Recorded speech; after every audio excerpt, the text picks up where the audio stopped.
আসসালামু আলাইকুম রহমতুল্লাহি ওবরকাতুহু।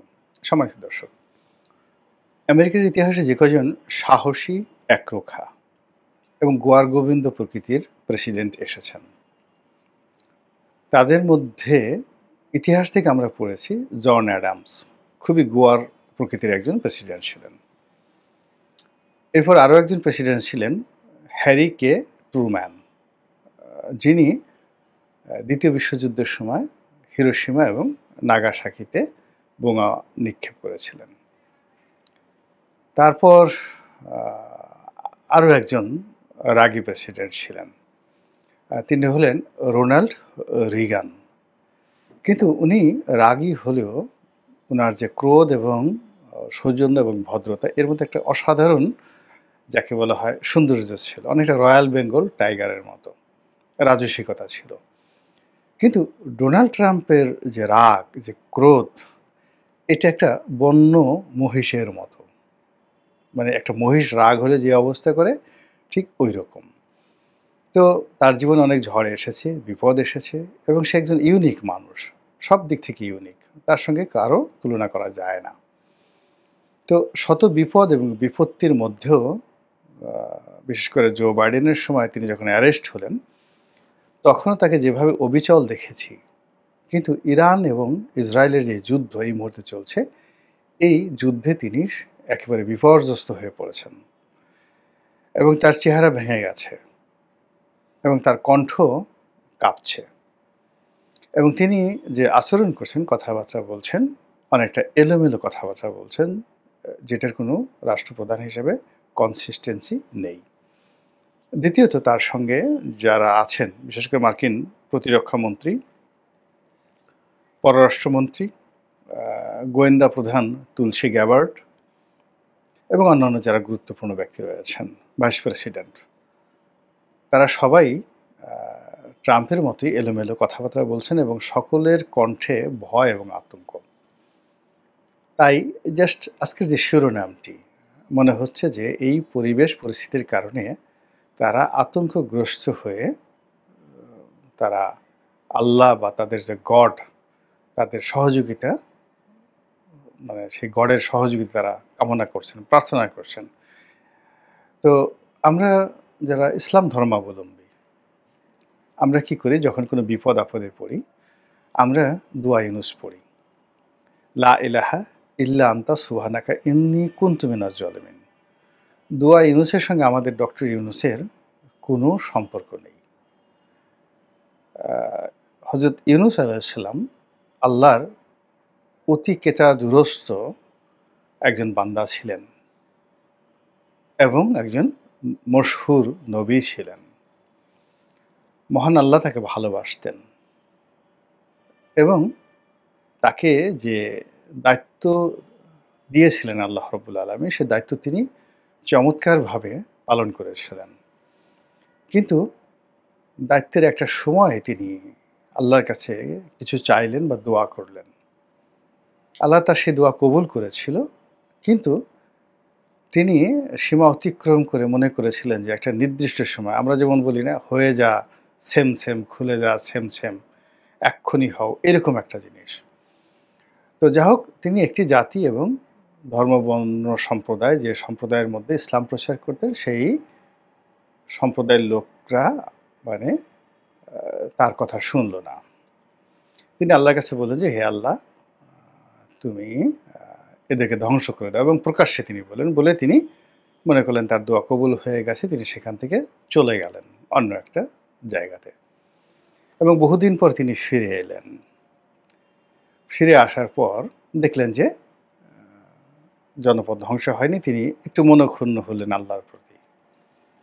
দ্বিতীয়ত, যারা লোকজন তাকে বদদোয়া করতে শুনেছিল এবং তাকে আল্লাহ নবী হিসেবে তারা টিটকারি করতো যে কিসের নবী, তো তারা আরও টিটকারি বাড়িয়ে দিল, এবং এই কারণে তিনি আবার সেই জনপদ ছেড়ে যখন চলে যাচ্ছিলেন, তখন আল্লাহ রাব্বুল আলামিন তাকে আবার একটা পরীক্ষার মধ্যে ফেললেন, এবং সেই কাহিনী আমরা জানি যে সমুদ্রে তাকে নিক্ষেপ করা হলো, তাকে একটি মাছ গিলে খেলো, এবং যখন সমুদ্রে নিক্ষেপ করা হলো গভীর রজনী, আবার যখন সেই মাছটি তাকে গিলে খেলো এবং সেই মাছের পেটের অন্ধকার, রাতের অন্ধকার এবং সমুদ্র তলে সেই মাছটি আবার সমুদ্রের তলে চলে গেল, সেই ত্রিমুখী অন্ধকার।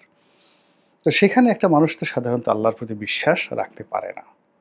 সে তো মনে করেন আমি মরেই গেছি, আমাদের একটা সাপে কামড় দিলে আমরা সেন্সলেস হয়ে পড়ে যাই, এবং দুয়া ইউনুস মানে আমাদেরকে যদি হাতুড়ি দিয়ে পিটানো হয় গোকরা সাহেবের সামনে, দুয়া ইউনুস মনে থাকে না। এবং এটা বাস্তবতা। এটা বাস্তবতা হলো যে আওয়ামী লীগের একজন বিখ্যাত এমপি ছিলেন, বাংলাদেশে খুব নামকরা ডাক্তার প্রাণগোপাল। তো ডাক্তার প্রাণগোপাল এই কথাটা বলছিলেন। উনি তো আপনারা সবাই ডাক্তার প্রাণগোপালকে চিনেন। তো মহান মুক্তিযুদ্ধের সময় উনরা পালিয়ে ভারত যাচ্ছেন মুক্তিযুদ্ধ করার জন্য। তো পথে খান সেনারা, পাকিস্তানি সৈন্যরা, তারা লোকজন থামিয়ে মুসলমানি করে কিনা দেখে, এটা দ্বিতীয় ফেজে। তারপর কালেমা জানে কিনা এটা পরীক্ষা করে, এবং তাদের সাথে রাজাকাররা থাকে, আলবদররা থাকে, আশামস থাকে। তো প্রাণগোপাল এবং তার এক বন্ধু, খুবই বিশ্বস্ত বন্ধু, তারা ভারত যাচ্ছে। তো প্রাণগোপাল হিন্দু, আর তার বন্ধু যে আছে সে তো মুসলিম। এখন পথে হিন্দু, মানে সে তো হিন্দু, কিন্তু তারপরে সে লা ইলাহা ইল্লাল্লাহু মুহাম্মাদুর রাসূলুল্লাহ এরকম 4 কলেমা সে মুখস্থ করে ফেলেছে। তো যাই হোক, তারা যখন যাচ্ছে তখন পাকিস্তানি সৈন্যরা থামানোর পরে তো প্রথমে প্রাণগোপালকে জিজ্ঞাসা করলো, সে 4 কলেমা বলে ফেললো মুখস্থ। তো তাকে ছেড়ে দিয়ে ওই যে অরিজিনাল মুসলমান তাকে জিজ্ঞাসা করলো, সে ভয়ে কলেমা ভুলে গেল, এবং পাকিস্তানি সৈন্যরা, রাজাকাররা তাকে স্পট গুলি করে, ব্রাশ ফায়ার করে তারা সেখানে মেরে ফেলল। এই কথা বলছেন, এবং প্রাণগোপাল কিন্তু সেই সাক্ষাৎকারে তিনি কাঁদছিলেন যখন তিনি আসলে এমপি হননি। তো সেটা মনে পড়লো যে এখানে যে আসলে মানুষ যখন বিপদে পড়ে তখন দোয়া ইউনুসের কথাও মনে থাকে না, আল্লাহ নামও মনে থাকে না। তো এইরকম একটা বিপদে, যে বিপদ গোকরা সাপের চেয়ে কোটি কোটি গুণ বেশি, সেই বিপদের মধ্যে পড়ে তিনি কোনো কিছুর কথা চিন্তা করলেন না, সরাসরি আল্লাহকে চিন্তা করলেন, আল্লাহর কাছে আত্মসমর্পণ করলেন এবং আল্লাহর কাছে বললেন যে লা ইলাহা ইল্লা আনতা সুবহানাকা ইন্নী কুনতু মিনাজ জালিমিন। হে আল্লাহ, তুমি ছাড়া তো আমার আসলে কেউ নেই, কোনো ইলাহ নেই। এখন আমি তো নিজের প্রতি জুলুম করেছি, এতটুকু বেশ, আর কিছু করার দরকার নেই। তিনি বললেন আমাকে রক্ষা করো, আমাকে বাঁচাও, আমাকে মাফ করো, কিছুই বললেন না। শুধু বললেন যে তুমি ছাড়া আর কোনো ইলাহ নাই, লা ইলাহা ইল্লা আনতা সুবহানাকা ইন্নী কুনতু মিনাজ জালিমিন। মানে তুমি সমস্ত দুর্বলতা এবং অক্ষমতা থেকে মুক্ত, তুমি না পারো পৃথিবীর এমন কোনো কাজ নাই, আর আমি এত খারাপ যে আমি তোমার বান্দা হিসেবে তোমার শুকরগুজার হতে পারিনি, আমি নিজের প্রতি জুলুম করেছি। আল্লাহর এই যে দোয়াটি, হযরত ইউনূস আলাইহিস সালামের দোয়াটি এত পছন্দ হলো যে তিনি তাকে সেই মাছের পেট থেকে রক্ষা করলেন, এবং এই স্মৃতিটিকে কিয়ামত পর্যন্ত জাগরুক রাখলেন তার বান্দাদের জন্য, এবং এটির নাম দোয়া ইউনূস কালামে পাকে রয়েছে। বিপদে পড়লে আমরা এই দোয়া পড়ি। এখন ডোনাল্ড ট্রাম্প যে বিপদে পড়েছেন, তিনি তো ইচ্ছা করলে এখন দোয়া ইউনূস পড়তে পারবেন না। তাকে দোয়া ইউনূস পড়তে হলে মুসলমান হতে হবে, বিশ্বাস করতে হবে, এবং সেটা যদি হয় তাহলে তো এটা পৃথিবীর জন্য একটা বিরাট ব্যাপার। মানে আমি সাধারণত এটাকে ওয়েলকাম জানাই যে সারা পৃথিবীর ইতিহাস নতুন করে লিখিত হবে যদি সে দোয়া ইউনূস পড়ে এখানে মুসলমান হয়ে যায়। কিন্তু এখন তার যে অবস্থা, তার অবস্থা অনেকটা দোয়া ইউনূস পড়ার মতোই অবস্থা। তার সমস্ত কিছু এলোমেলো হয়ে গেছে, এবং এটা সেই রাখাল বালকের গল্পের মতো। তিনি তার কর্মজীবনে এত মিথ্যা কথা বলেছেন, এবং এত মিথ্যা কথা এখনও বলে যাচ্ছেন। আগেরবার কত যেন বলেছিল যে 5 বছরে তিনি 20,000 বার বা 20 লাখ বার কতবার যেন মিথ্যা কথা বলেছেন, একের গুনে গুনে পত্রিকাগুলো বের করে ফেলেছিল। এবং কথাবার্তা সকাল এক কথা, বিকেল এক কথা, এবং কথা দিয়ে কথা না রাখা, পাগলামো করা, এই সমস্ত কারণে অনেকে মনে করেছেন যে মার্কিন জাতির জন্য ডোনাল্ড ট্রাম্প একটা অভিশাপ। এবং যে জাতি নিজেদেরকে এত সভ্য মনে করে, ডেভেলপমেন্ট মানে মনে করে নিজেদেরকে, যে উন্নয়নের চরম শিখরে তারা রয়েছে, কৃষ্টি, কালচার, সভ্যতা, তো সেখানে তাদের মাথার উপরে আল্লাহ রাব্বুল আলামিন এরকম একজন লোককে নেতা বানিয়ে দিয়ে মূলত অবস্থাটা এমন করেছেন যে আপনি সারা শরীরে, আপনি ধরেন খুব দামি দামি পোশাক পরলেন, আতর মাখলেন, তারপরে শেষে দামি পোশাক পরলেন, কাজল, মানে সারা শরীর মেকআপ করলেন, কিন্তু এমন একটা ক্যাপ পরলেন মাথায়, সেই ক্যাপটা জুতোর তৈরি। ছোট, ছোট বাচ্চাদের বা বুড়োদের ১০০ টা জুতো দিয়ে সুন্দর করে একটা ডিজাইন করে যাকে বলা হয় উম আ আপনি একটা মুকুট বানালেন এবং সেটা পরে ঘুরে বেড়াচ্ছেন। বলেন তো আপনাকে দেখে লোকজন কি বলবে? তদ্রূপ একটা জাতিকে যখন আল্লাহ রাব্বুল আলামিন শাস্তি দিতে চান, তখন সেখানে এরকম ডোনাল্ড ট্রাম্পের মতো নেতা তাদের মাথার উপর বসিয়ে দেন। এবং সেই জাতির অপমানের জন্য এরকম একজন নেতাই যথেষ্ট। এই গেল ডোনাল্ড ট্রাম্পের অবস্থা। দ্বিতীয়ত নেতানিয়াহু। এই ভদ্রলোক ইসরায়েলের রাজনীতিতে যে উগ্রতা দেখাচ্ছেন, ইসরায়েলে ১ম থেকেই যারা প্রেসিডেন্ট হন, প্রধানমন্ত্রী হন কিংবা প্রতিরক্ষা মন্ত্রী হন, এরা খুবই উগ্র প্রকৃতির মানুষ। উগ্র ইহুদিবাদ। কিন্তু এর মতো এরকম উগ্র, নেতানিয়াহুর মতো এরকম উগ্র ইসরায়েলের ইতিহাসে কখনো আসেনি।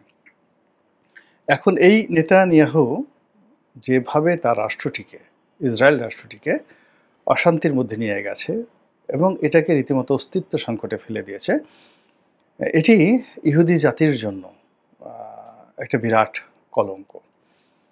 এবং এ জাতির অস্তিত্ব নিয়ে টানাটানি শুরু হয়েছে এবং এমনি একটা প্রচলিত প্রবাদ যে ইহুদি জাতি যখনই কোনো একটা রাষ্ট্র গঠন করেছে, তারা সর্বোচ্চ ৮০ বছর রাজত্ব করতে পেরেছে। ৮০ বছর পরেই তাদের পতন হয়েছে।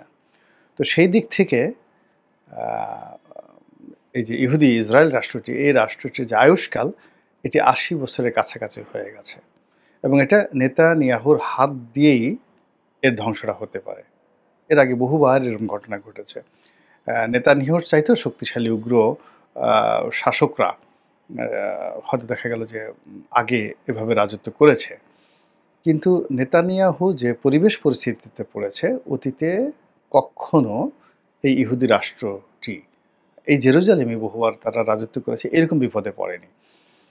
তো যাই হোক, এখন নেতানিয়াহু তার ভুল স্বীকার তাকে এখন করতেই হবে। তাকে তওবা করতে হবে।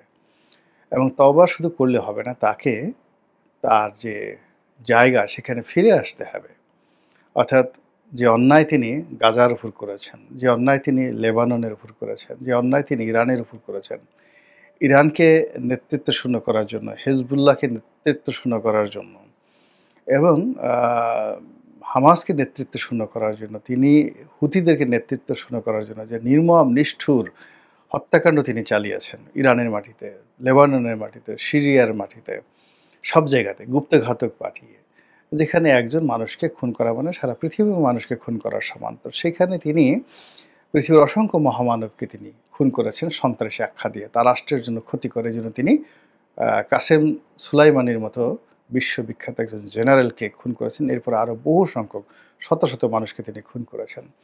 ফলে এখন যে সময়, এই সময়টাতে ইরান এবং ইসরায়েলের যে যুদ্ধ, এই যুদ্ধের ফলে তার জন্য যে পরিস্থিতি তৈরি হয়েছে, আমার কাছে মনে হচ্ছে যে ফেরাউন হজরত মুসা আলাহিসাল্লামের সাথে যুদ্ধ করতে গিয়ে একেবারে শেষ পর্যন্ত যে বিপদে পড়েছিলেন, যখন তওবার যে দরজা তার জন্য বন্ধ হয়ে গিয়েছিল। আ স্বয়ং জিবরাইল আলাইহিস সালাম তাড়াহুড়া করছিলেন যেন কোনো অবস্থাতেই আ ফেরাউন এই নীল দরিয়ার মধ্য থেকে বা সাগরের মধ্যে যে পথ আল্লাহ তৈরি করে দিয়েছেন, সেই পথে যে তাড়া করছিল সে হজরত মুসা নবীর পেছনে, সেখান থেকে সে যেন ফিরতে না পারে। সে যেন পানির মধ্যে মরে যায়। এর কারণ হলো সে যদি কোনো কারণে ভীত সন্ত্রস্ত হয়ে তওবা করে ফেলতে পারে, তাহলে আল্লাহ যে অপার করুণাময়, দয়াময়, সেটা আল্লাহ ক্ষমা করেও দিতে পারে। এইজন্য মানে তার তওবা যেন কবুল না হয়, এজন্য স্বয়ং ফেরেশতা জিবরাইল আলাইহিস সালাম তাড়াহুড়া করেছেন। তাফসিরে পড়ে দেখেন। তাফসিরে কবির বা অন্যান্য বিখ্যাত তাফসির গ্রন্থে এভাবেই আছে। এবং পরবর্তীতে আল্লাহর সঙ্গে জিবরাইল আলাইহিস সালামের যে কথা হয়েছিল, সেখানেও চমৎকার এটার বর্ণনা রয়েছে। তো সেই ক্ষেত্রে নেতানিয়াহু মানে তিনি এখন এই বর্তমান পৃথিবীতে এতটা ঘৃণিত, তো ফেরেশতা কুল তার সম্পর্কে কি সিদ্ধান্ত নেবে আমরা জানি না। কিন্তু আমরা যারা সাধারণ মানুষ, আমরা কোনো অবস্থাতেই চাইব না যে তার তওবা কবুল হোক। আমরা দুনিয়া এবং আখিরাতে এই নেতানিয়াহুর শাস্তি চাই। মহান আল্লাহ আমাদের সবার হেদায়েত কবুল করুন, দয়া করুন, করুণা করুন এবং এই পৃথিবীর কল্যাণ সাধন করুন। আসসালামু আলাইকুম ওয়া রাহমাতুল্লাহি ওয়া বারাকাতুহু।